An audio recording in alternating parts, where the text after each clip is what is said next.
This is the story of the one. As head of maintenance at a concert hall, he knows the show must always go on. That's why he works behind the scenes, ensuring every light is working, the HVAC is humming, and his facility shines. With Grainger's supplies and solutions for every challenge he faces, plus 24/7 customer support, his venue never misses a beat. Call quickgrainger.com or just stop by. Grainger, for the ones who get it done.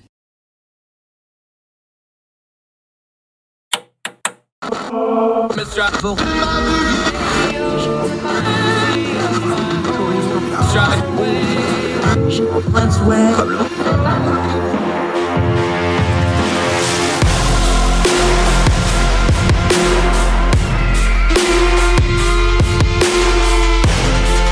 your host, Andrew Donaldson. This is Heard Tell. Welcome back to Heard Tell. I'm Andrew Donaldson. Thank you so much for giving us the most precious thing you have, your time. That's why we do what we do on this program. We turn down the noise in the news cycle, try to stick to the things that matter, try to skip the things that don't, talk to knowledgeable guests, deal with the things that are important because we're trying to discern the times we live in just a little bit better. Now, you may have heard tell we're getting ready to have an election next week. So pretty much now for the next 10, 12 days or however longer, because we're probably going to have a couple of runoffs in there too, and somebody's going to contest elections. You know how these things go. We're going to be talking elections a lot lately. So before we get into the nitty gritty of it, by the way, we're going to have a big election preview show on Monday's episode. Let's take a little big picture perspective about a few things, because here's the deal. Every election now is the most important election of your lifetime. The republic will fall if whatever party is paying for the ad you're watching at the particular moment doesn't win a clean sweep of every single office. If you do not vote exactly how people tell you to do, democracy will come to a screeching halt immediately. Grandma will get thrown off a cliff because she won't get benefits anymore. And of course, you are not an American because you didn't vote a certain way. If you don't believe me, just look at your social media, your Facebook page, whatever. Somebody will tell you that. It's, of course, all noise and nonsense. Yes, it's your duty to vote. Yes, it's your duty to be an informed voter. But let's just calm down here a little bit. Every election of my lifetime has been the most important election of my lifetime. I got news for you. As soon as we're done with this one, we're going to start on 2024, and that's a presidential year. So that's really going to be the most important election of your lifetime until we get to 2026. And that'll be the most important election of your lifetime. Do you see the scam here? It's a shell game. It's just to keep you maximally engaged in giving money and supporting your candidates. And there's nothing wrong with those things in and of themselves. But let's talk a little bit about some perspective here. We've had a little bit of an odd historical run here lately. President Obama, President Trump, and President Biden all came into the presidency controlling nominally, and I know that we got a 50-50 Senate, but with the tiebreak, they all came into power controlling all three branches of government with their political parties. But that's a bit of an outlier. I want to back up to a piece out of Pew Research Center. It gives a little perspective on this. This is from Kathleen Schaefer. This is from February of last year. In an era marked by deep and intense partisan divides, single-party control of the executive and legislative branches might seem rare, but unified government at the beginning of a president's first term has actually been the norm, especially for Democratic presidents going back to the 56th Congress. That would be, for those of you that don't want to do the math, 1899 to 1901. So this is going back a ways. In fact, it's been the case for 16 of 21 presidents, dating to Theodore Roosevelt, the 5 exceptions: George W. and George H.W. Bush, Ronald Reagan, Gerald Ford, and Richard Nixon. Single-party control of Congress has been a very interesting thing. The current Senate is notable because it's evenly split between Democrats and Republicans, giving Democrats narrow control because of the Vice President Harris's tiebreak. Although a single party in charge in Washington is common at the beginning of a new president's term, there's only been one presidency since 1969 where control lasted beyond the first midterm election. That was Democratic President Jimmy Carter's one term in office. When Democrats retained leadership of the House and Senate in both the 95th and 96th Congresses, that'd be 78 and 80 respectively. Republican George W. Bush also enjoyed single-party control for several years, but not at the beginning of his tenure. It was in later on. Donald Trump and Barack Obama and Bill Clinton all entered office with the House and Senate led by their parties. In each of those presidencies, at least one chamber flipped in the following midterm. For example, during the 94 midterms following Clinton election, course, that would be the contract with American, Newt Gingrich-led Republican uprising. Both houses switched from Democrat to Republican majority. Between the turn of the century and the 70s, one-party control of legislative and executive branches often lasted several consecutive congressional sessions. The longest stretch was 26 years. Republican led all three from March 21 to March of 1933. Boy, we're going back in the vault for that stat, when Democrats took over and then maintained power all the way through 47. Since then, the longest period of leadership for any one party has been only 8 years, when Democrats maintained one-party control from the beginning of John F. Kennedy's term to the end of Lyndon B. Johnson's. Of course, he was assassinated while the carryover there. In the 27 congressional sessions following LBJ's presidency, one-party control has existed for only 8 total sessions of Congress. We're going to hear a lot about wave elections. We're expecting to have a red wave election. But remember, the last midterm was a red wave election, but it was a blue wave. 2018 was a blue wave election by any definition. You can just go off the numbers. The House was a plus 41D pickup, 41 seats for the Democratic Party, and they took control. And Nancy Pelosi started her second stint as Speaker of the House. It was a wave election, and it only lasted 4 years. It only lasted 2 more elections, 2 more Congresses. It wasn't permanent. Nothing ever is in politics. So when we talk about a red wave, just remember that's not permanent either. Every single one of those congressional seats are going to be up in 2 years, in a presidential year, and in a presidential year that is shaping up to be like nothing we've ever seen before, depending on who does and does not run. What we do know, voter turnout has been up each of the last few elections. Voter intensity is up. The money is way up involved. So it's going to be a very, very intense 2024, probably the most intense we've ever seen. Is it the most consequential of our lifetime? Everybody's going to tell us so. But I just want to bring the perspective before we start talking about wave elections and how well one party did and how bad the other party did. In 2018, we were talking about the blue wave. 2022, the very next midterm, we're talking about a red wave.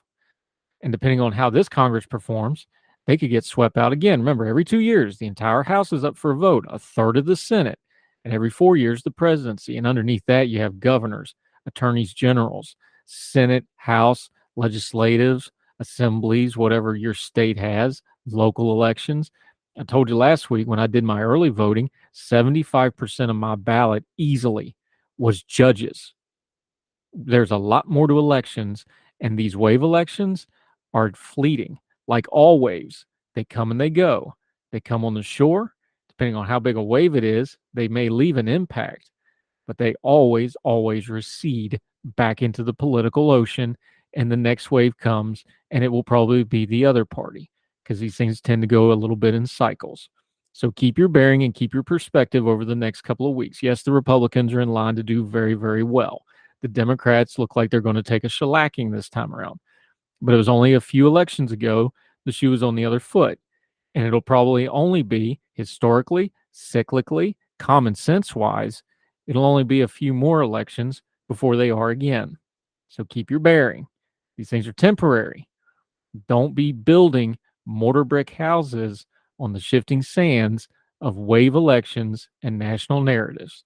They will get swept away. More Hertel right after this.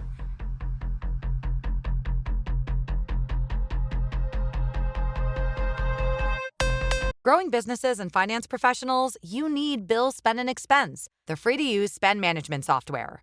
It's powered by the Bill Divvy Corporate Card, which helps growing companies scale with credit lines of $500 to $15 million, automated expense reports, and as many virtual cards as you need. For a limited time, get $500 when you get started with Bill Spend and Expense. Request a demo at bill.com/get500. Terms and conditions apply. Advertised credit ranges are not guaranteed and are determined at approval. Card issued by Cross River Bank, member FDIC. This is the story of the one.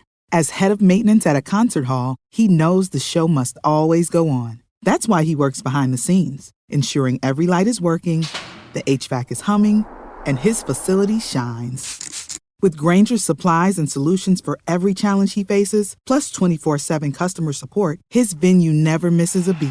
Call quickgranger.com or just stop by.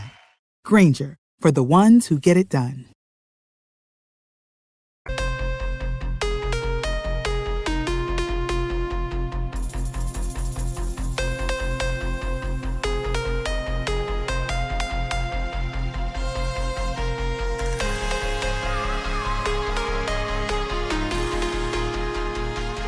Welcome back to Heard Tell. Okay, the most appearances on the program in history. The streak continues and extends. Dr. Michael Siegel, that's the DR, real kind of smart doctor with letters after his name for those of you from Logan.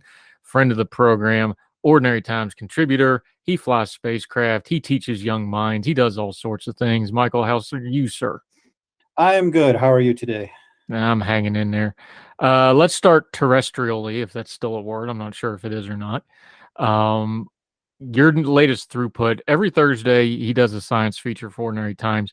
This is one we've gone over before, but it's gotten new life the last couple of weeks.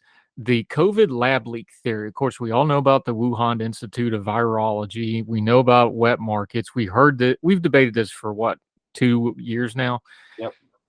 But you had to write about it because there's been some new developments that have really thrown fuel on the fire, as you say. Yeah, there was a Republican report from the Senate staffers this week that said that they thought that the lab leak theory was more likely than not to be true. And Vanity Fair ProPublica did a publication that was based partly on that report and also from diplomatic messages that and from the Chinese government that seemed to indicate some very big problems with the operations of the Wuhan Institute. Now, we've been getting hints of that for a while, but so far there's not been a smoking gun.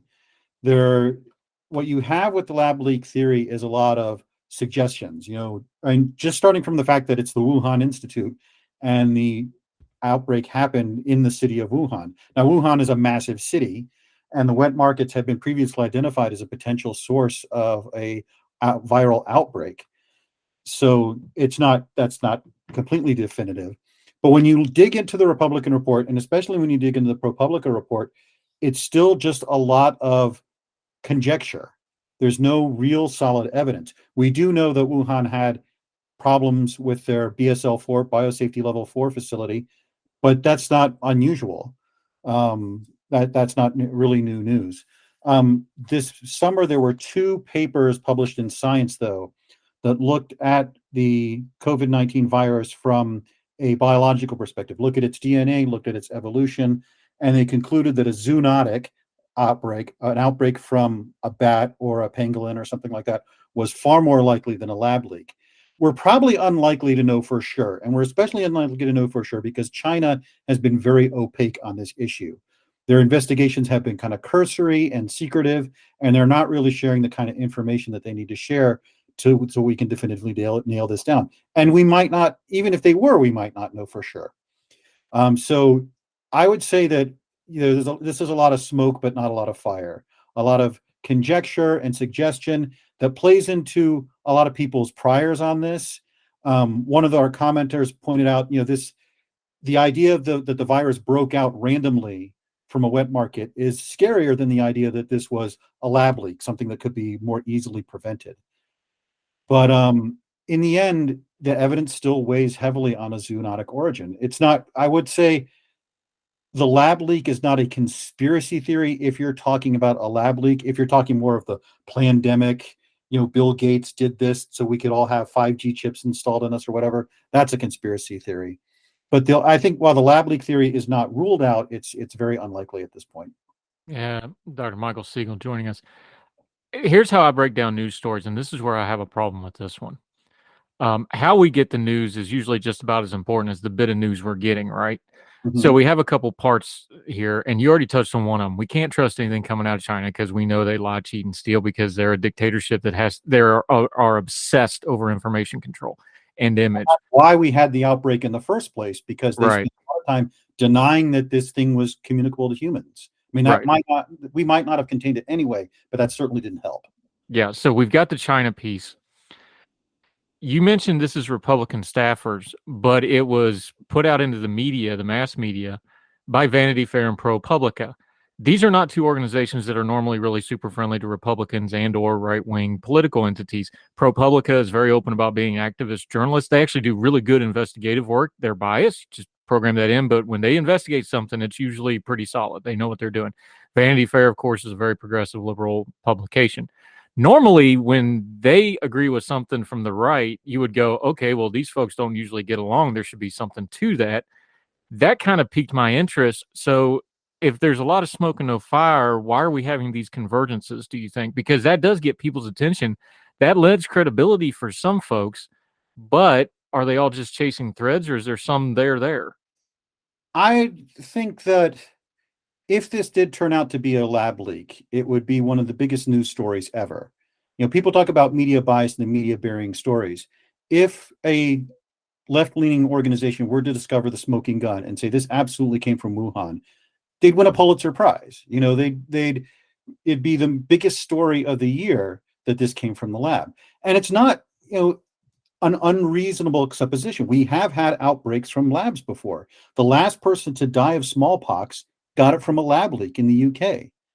We've had outbreaks specifically of the SARS virus in China and Singapore from people doing research on it. It didn't spread because it was contained, and it wasn't COVID-19, which was way more infectious. But we have had these outbreaks. So it's not that unreasonable a theory. I think, and this is still very early days, there's still a lot of debate going on about the ProPublica piece. I think they may have jumped the gun a little bit. There are a lot of people saying that they mistranslated the Chinese documents or misunderstood them. And certainly interpreting government documents from a government like China is very difficult. And there are a number of other people. There was a virologist who went on Twitter and put out all his criticisms of the piece that they didn't wait for before they published. So I think that they anticipated this was going to be a big story and may have jumped the gun here. Yeah, Dr. Michael Siegel joined us. You and I talked a lot because you were kind of our go-to COVID guy during the COVID pandemic at Ordinary Times. By the way, we're linking to both the Vanity Fair and ProPublica piece and also the congressional report. Read it all for yourself. Same thing Michael says in his piece. Read the whole thing for yourself. Make up your own mind. We're discussing this as if you've read it. Make sure you do your homework here because there's a lot of details involved. But we talked a lot about one of the things that really made the pandemic a mess was communication. We learned really quick that scientists and the common folk don't communicate real good. Academics don't communicate real good. Doctors don't communicate real good. And any of those three that are also government bureaucratic officials, they really don't communicate very good, right? We've established that.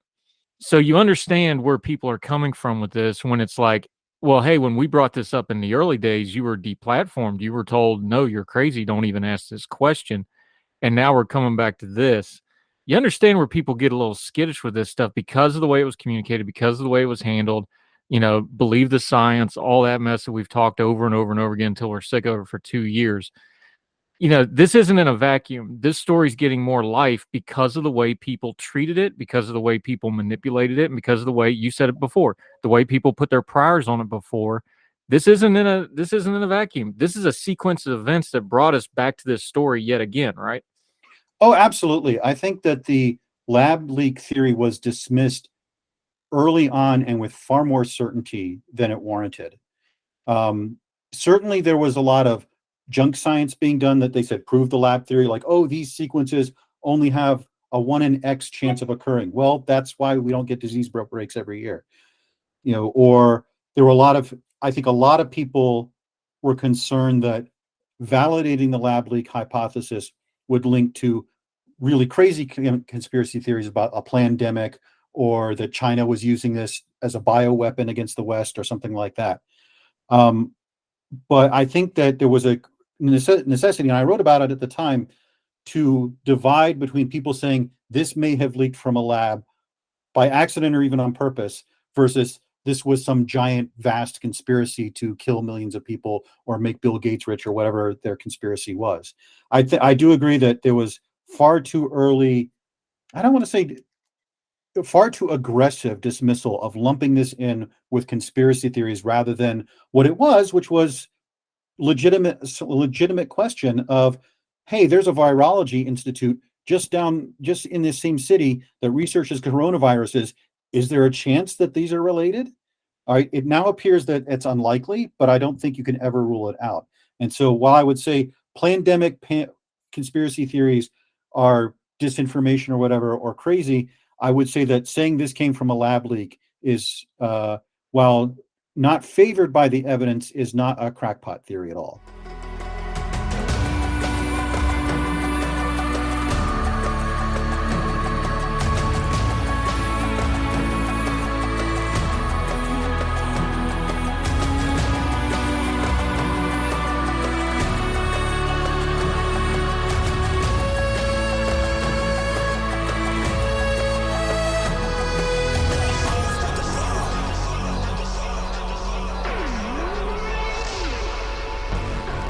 Dr. Michael Siegel. Let's get to the core of this as far as we're involved, the common folks on our social media, in the commentariat. This really gets to the core of how do we discuss something as complicated as this. When it comes to this disease, you've talked about it before on this program. Science, good science is okay with getting questioned. It's like good religion is good with getting questioned. Good politics is good with getting questioned. One of your signs of integrity is, are you okay with getting questions and handling tough questions? We just touched on the whole, believe the science. You're not allowed to ask any questions. That's not good science. At the same time, there's some line in there where you depart from, honest questions, honest skepticism. I'll say healthy skepticism, because healthy skepticism is a core part of science, right? Mm-hmm. Where's the line when we're discussing this stuff of, okay, we need to be, discerning of what we're being told here, but it's maybe a topic we don't know a lot about, before we descend into, crack pottery, as you so aptly called it, the conspiracy theory, all the noise and nonsense out there. Where's that line? How do we tiptoe up to it, and how do we don't cross it, Professor? That is a very good and difficult question. I would say look for when people start trying to attribute motives or trying to hammer it into a political frame. That science concerns itself with questions of fact. And when you start expanding that to motives and trying to ram it into whatever frame you want it to be in, that's where you're going more towards the crack pottery side. So to return to the lab leak theory, asking legitimate scientific questions. Did this come from a lab? Was this related to lab research? These are factual questions. You're trying to ascertain facts. Can we look at this virus's gene code and see that it was engineered? Can we look at the pattern of the outbreak and see that it was related to the Wuhan Institute? These are things that have definitive answers. Where you go into conspiracy theories is when you say, well, I think China wanted to do this. I think Bill Gates wanted to do this. I think the big pharma companies wanted to do this. When you start attributing motives, that's where you're leading more and more into conspiracy theory and really mind reading and so forth. When you're trying to cram this into a political frame of anti-big pharma or anti-Republican or anti-Democrat, that's where you start leaning more and more into conspiracy theories, when you get away from the facts and more towards speculation. Yeah, Dr. Michael Siegel joining us as he often does. This is where it gets back into politics, though, because you cannot take the political angle out of this. Like we just said, our public health system, we've learned it the hard way. We like to think it's an independent organization. It's not. It's a political entity because it's funded by the government and it's a bureaucracy and there's politics involved. Let's just all be adults. We're dealing with China. That's a geopolitical foe. That is not a fair player. That is not an honest dealer of information and or anything else, because they're an adversary in a lot of ways. That's where the politics of this comes in, and there's no way to separate that. So how do we deal with that? Because even as we're trying to find scientific truth, look, all those scientists in China, they're all connected because they don't get those jobs unless they're connected, right? Let's all be honest. So how do we deal with the political part of this? Because as we've learned now, public health has a political component that we're just going to have to learn how to deal with here. I think we have to kind of try as best we can to keep the science as a separate issue, focusing science on the facts and less on interpretation. This was something that actually Anthony Fauci talked about a little earlier on, before sort of he became this figure in the media. That his job as a scientist was to inform the politicians of things from a scientific point of view, and their job was to balance things and consider the political consequences. if the scientists had had their way, for example, you would have shut down the entire country for like 3 weeks. But the politicians had to say, that's not going to work. What can we do? What's doable? What's workable? And so I think you have to think of the political sphere as sort of having science as a component of that, informing the debate. But ultimately, the political sphere has to take into account in diplomacy with China. It has to take into account economics. It has to take into account other factors. I wrote a piece a while ago about this. There was a piece about how we should have this rationalia, a society entirely determined by rational principles. And I pointed out that that doesn't really work because many of the questions we deal with are moral questions or economic questions that don't have a scientific answer. You take the abortion issue, for example, science can tell you when certain fetal developments happen, but it can't answer the moral question of when is a fetus a human being? When does it have a right to live? That's a moral question that we are debating very fiercely right now. And so when you talk about something like a pandemic, we can inform people what this disease does, how it spreads, how lethal it is, what are the long-term consequences of an infection, how well do these treatments work, how well do these vaccines work. But ultimately, that is feeding into the political question of, all right, what policies do we have in place? Right. Dr. Michael Siegel. I don't like to get into the Fauci stuff because he became an avatar for whatever everybody wanted him to be. Yeah. But since you brought it up, I got to say it. Here's where the problem comes with that is if you're a just the facts scientist, you can't go on TV and do commentary because the second you start doing commentary, you've lost the science. And then when you put the science hat back on and go, oh no, I'm just a scientist. No, that's not how that works. You're one or the other. You don't get to go back and forth. It's not, science hat on, science hat off. That's where that becomes a problem, especially if you're going to be the guy and that guy. I think folks like Fauci, some of the criticism's unwarranted, some of them's very fair.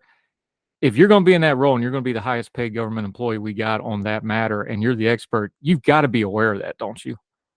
I think so. There's one of the things I like to say is, and again, return to this idea of a science-based run society.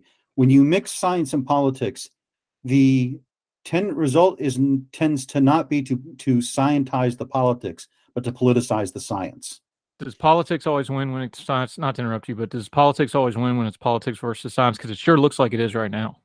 It feels like that a lot, and it gets very difficult. And just to give an example of where the politics crossed the science in this particular case, when the George Floyd protests started, there was a letter that came out from a bunch of scientists saying, well, the anti-lockdown protests were bad and people shouldn't have done that because that could spread COVID. But these protests are good, so we should allow them even though there's a risk of spreading COVID. And I wrote an article for Ordinary Times saying, this is really, really bad. You're destroying your credibility here because you can't say that our scientific opinion is changing based on politics. You do have to cross over sometime. I've commented sometimes on the science, and I've sometimes commented on the policy.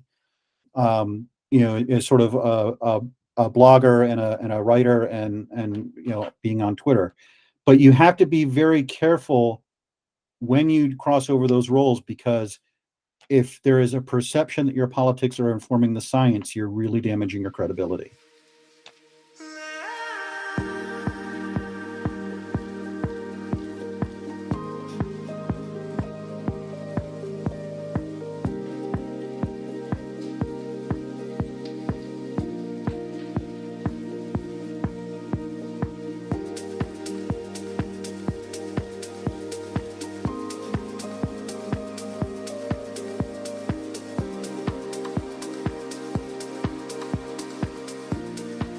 Yeah, Michael Siegel joining us.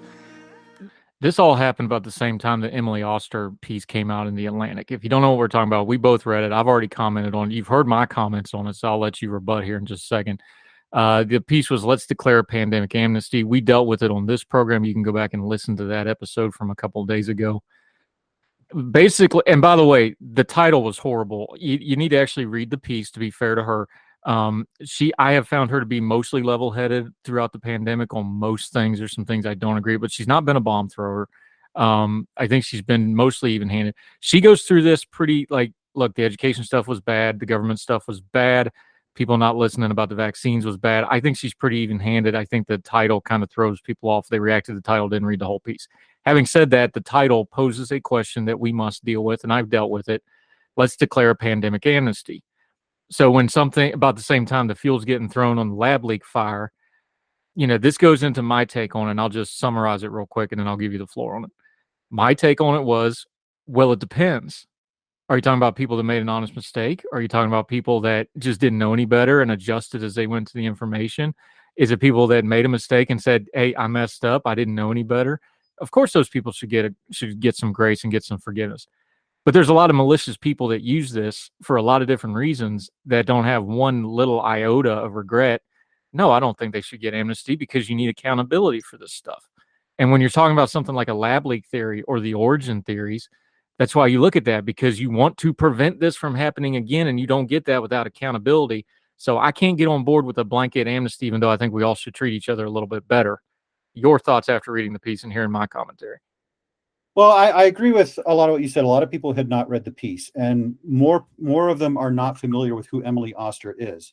She is, if you're jumping on her, you're shooting your own side. She was one of the first ones to say we should be reopening schools. She was saying that in summer 2020. She was saying, she's an economist, and she said, looking at the data, it does not look like we're getting a lot of spread in schools.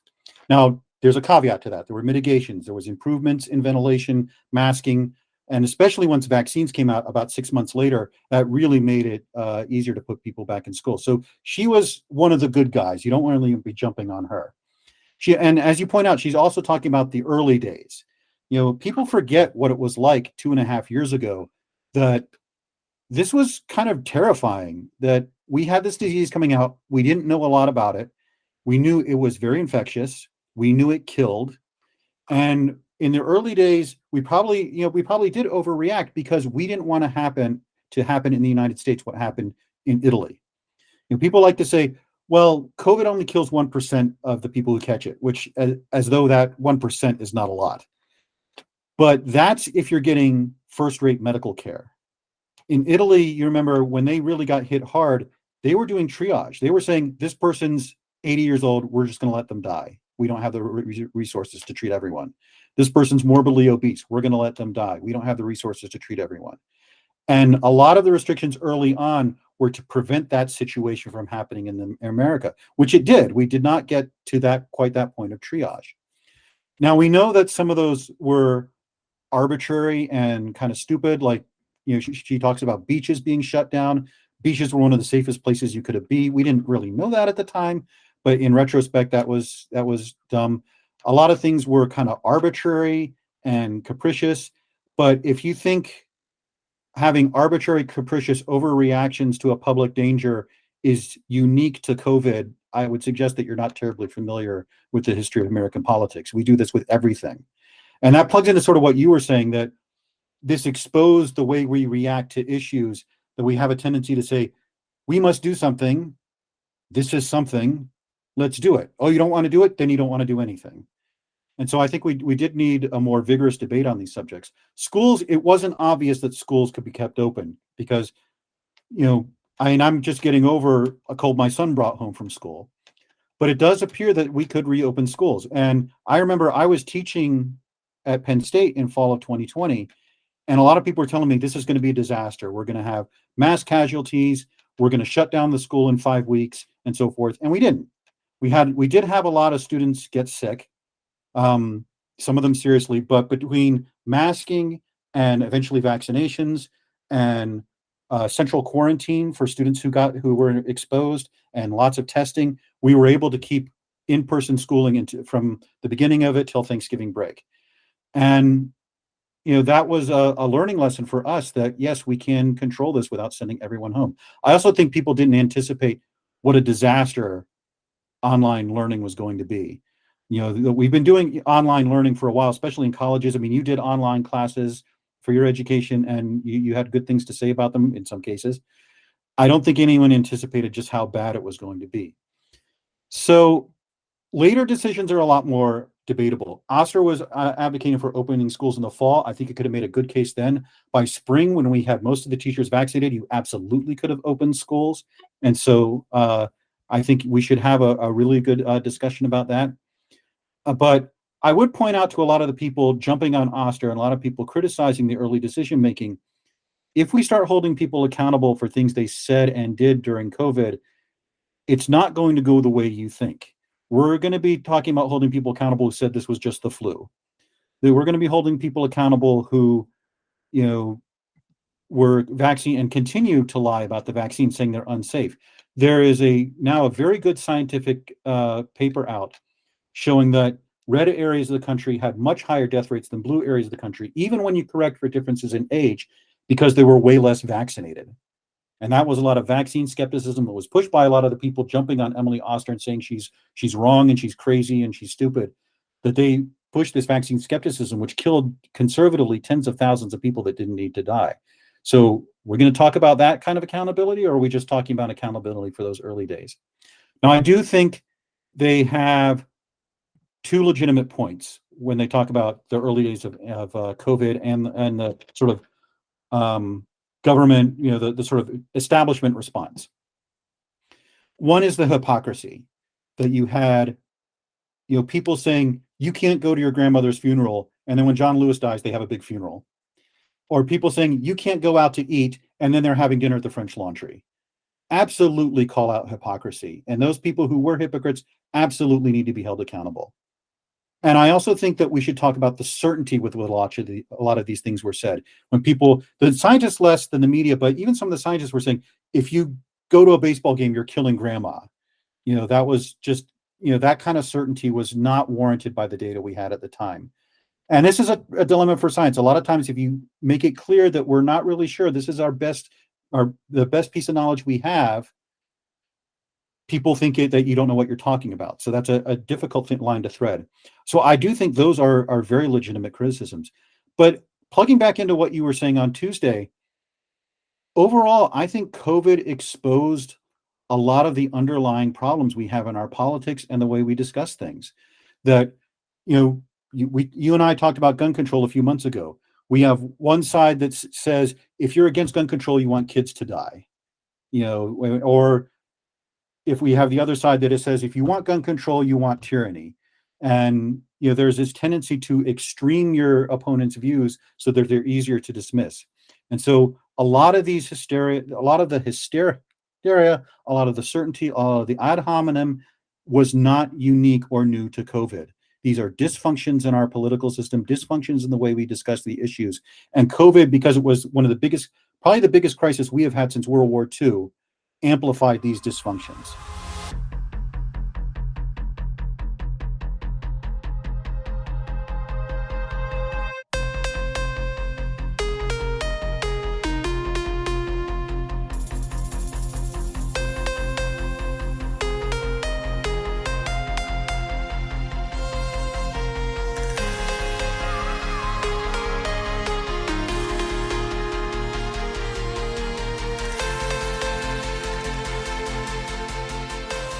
Yeah, Dr. Michael Siegel joining us.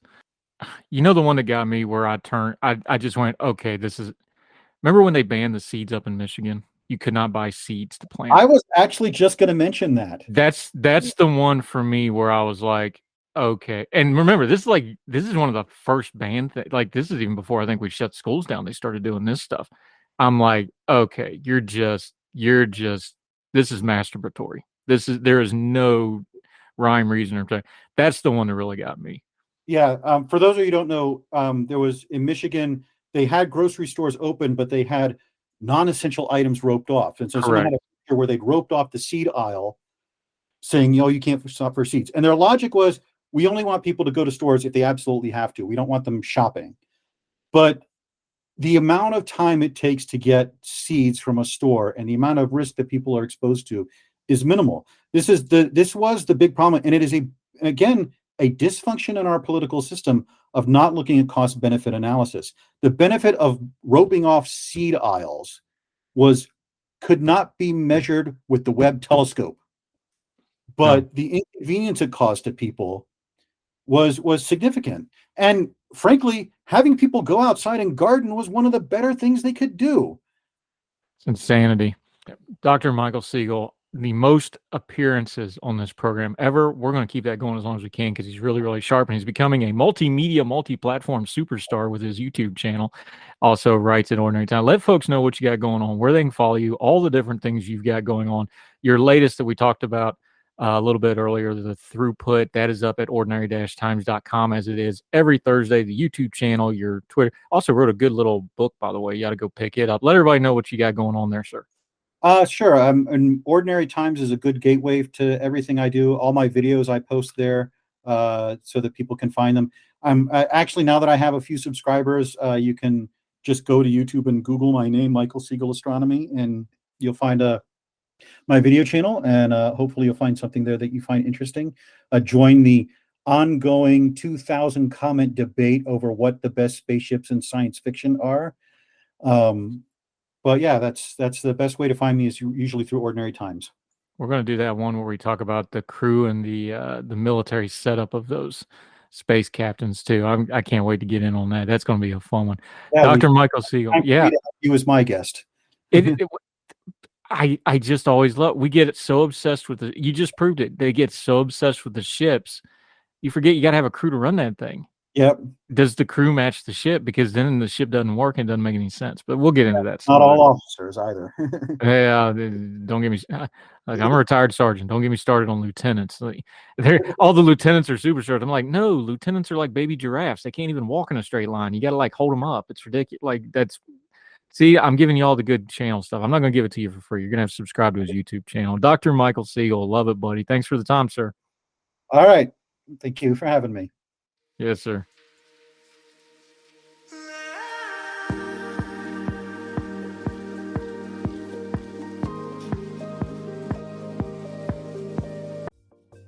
Folks, if you've listened to the Heard Tell program, you've heard our friend Gabriella Hoffman, but you need to make sure you're checking out her podcast, District of Conservation. It's a podcast exploring the nuances of true conservation efforts from DC and beyond. From topic discussions to exclusive interviews with conservation and energy newsmakers, Gabriella keeps listeners appraised of the latest news stories while elevating important voices. Listen to District of Conservation on Apple Podcasts or wherever podcasts are played.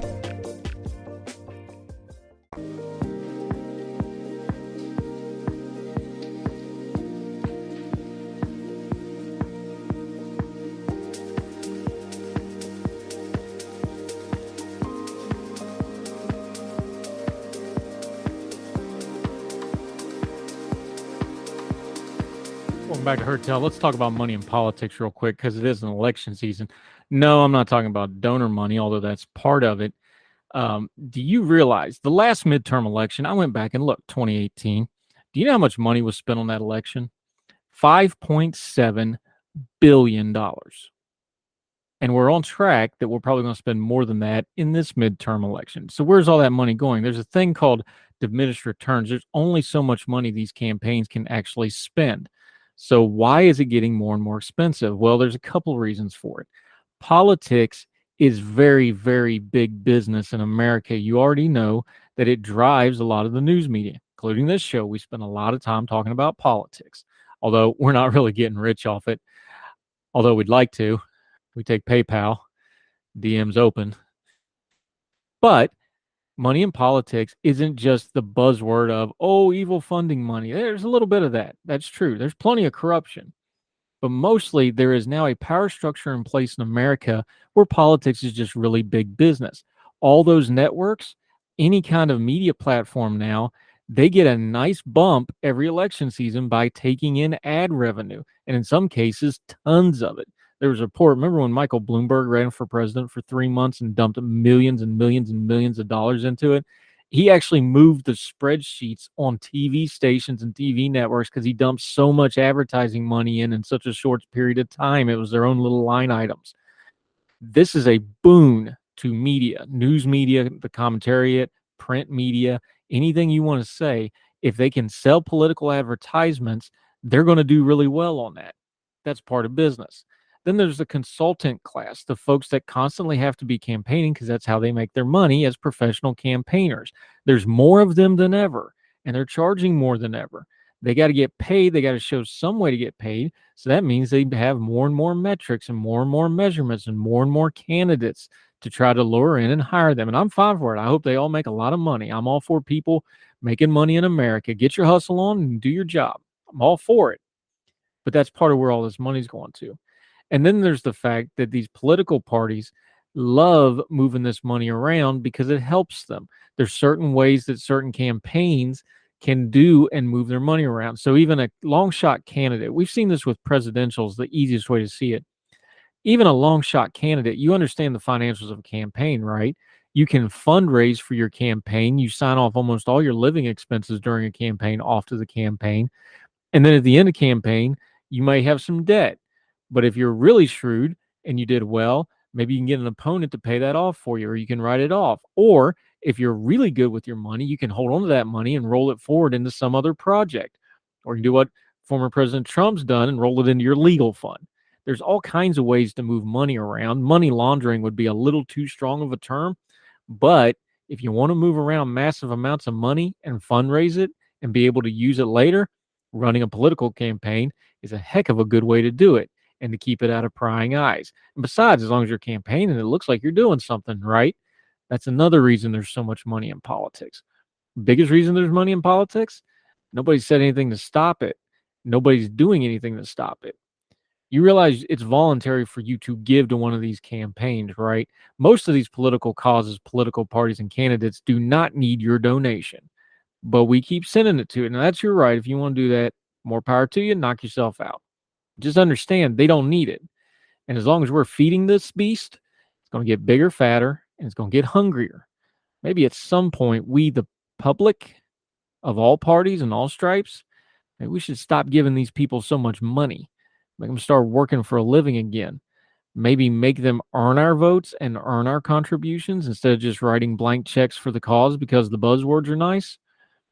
That would probably change politics a lot more than any regulation would. But like a lot of things, like the sports teams where they only start changing things when the fans stop showing up and buying tickets or stop watching, that's what it'll probably take to really change politics, especially the money in it. Yeah, your small contribution probably won't make that much of a difference.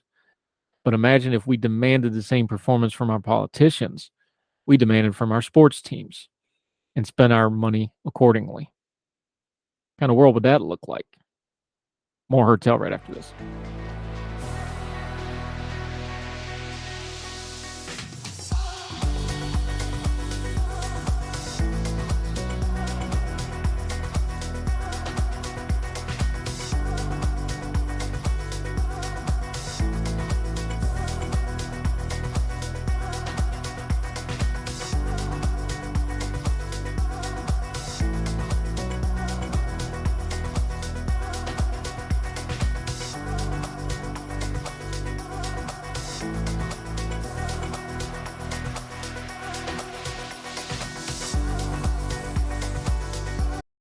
For the ones who know safety isn't a catchphrase, it's a culture. And the ones who help make sure everyone makes it home safe. For the safety-minded who watch everyone's backs, Grainger offers supplies and solutions for every industry, as well as safety assessments and training to keep your facilities safe and your people safer. Call, click Grainger.com, or just stop by. Grainger, for the ones who get it done.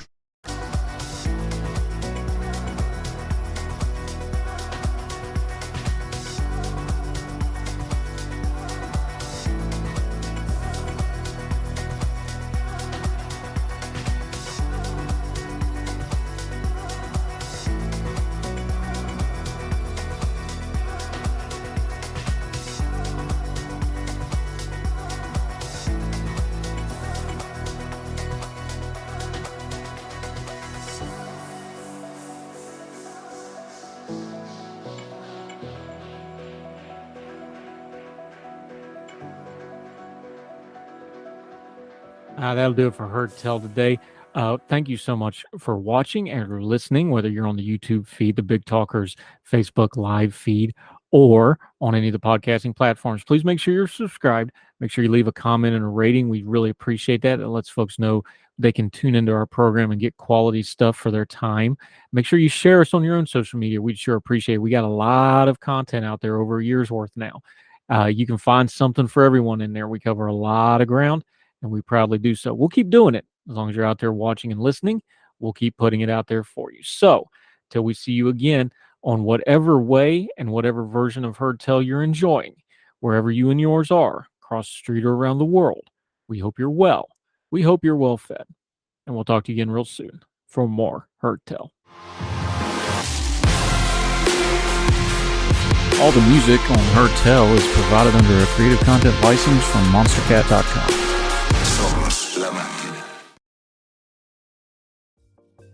Folks, if you've listened to the Heard Tell program, you've heard our friend Gabriella Hoffman, but you need to make sure you're checking out her podcast, District of Conservation. It's a podcast exploring the nuances of true conservation efforts from DC and beyond. From topic discussions to exclusive interviews with conservation and energy newsmakers, Gabriella keeps listeners appraised of the latest news stories while elevating important voices.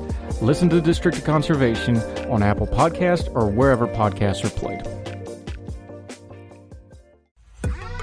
Folks, you've heard of Ethan Brown on the Heard Tell show a couple of different times, but if you're interested in learning about how to discuss things like climate change without all the politics and doom and gloom, head over to his podcast, The Sweaty Penguin. Sweaty Penguin is a late-night comedy-style climate podcast working to add nuance, critical thinking, humor, and hope to the climate conversation. They got over 100 episodes already, breaking down weekly news stories and specific topics, from the vanilla to the ADHD to the international accountability to orangutans. Yes, I know, it's a comedy thing, so just go with it. But each time, exploring different ways we can make progress on these issues while still helping the economy, health, security, and everything else we care about. Feel overwhelmed, exhausted, or excluded by today's climate change discourse? This is the podcast for you. Find The Sweaty Penguin wherever you get your podcasts or at www.thesweatypenguin.com.